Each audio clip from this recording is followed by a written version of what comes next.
No, I don't remember a game called Legends of the Red Dragon. I remember Dragon Quest. Those were interesting games.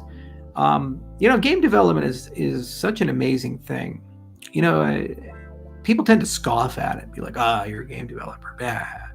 Like movies are so much better, or so much more meaningful. You know, the last time I went to a movie theater before this plague cowled all of us, shut all of them down, gal to the left of me was on her cell phone while the movie was playing.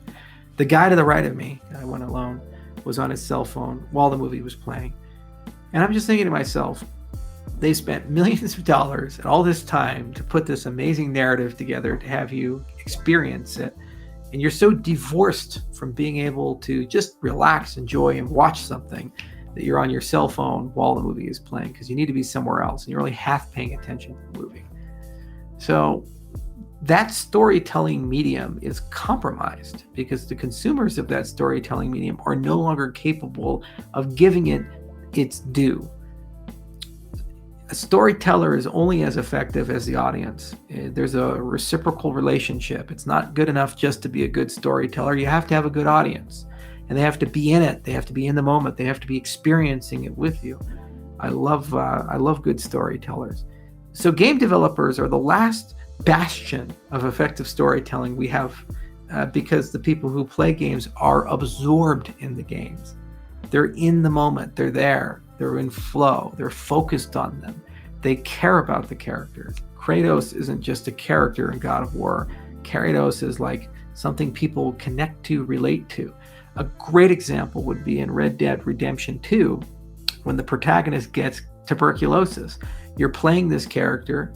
About a quarter of the way through the game, you go from Dutch's orders to go and rough somebody up to get some money back.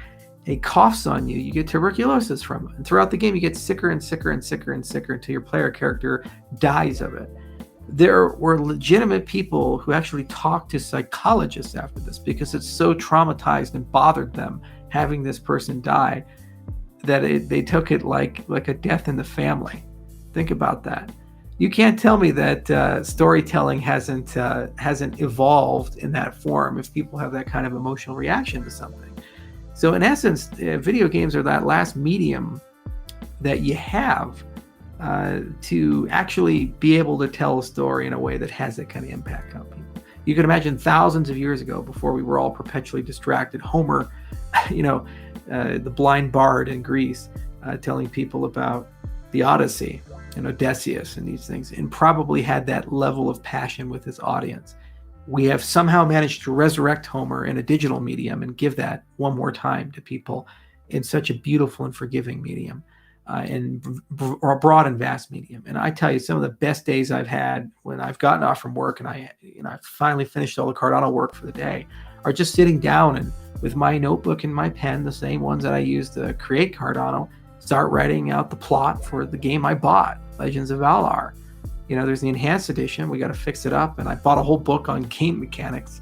I bought another whole book on magic systems and these things like that. It's like a whole academic analysis of all the different systems, just so I can get an understanding of how do you actually balance these things. And, what should you think about? Like, should you have environmental effects like air and water and these things, and you can drown or dehydrate or starve to death? Can you go into a vacuum chamber, run out of air and die, or poison gas? And can the environment be influenced by the player? Basic game mechanic questions you have to ask.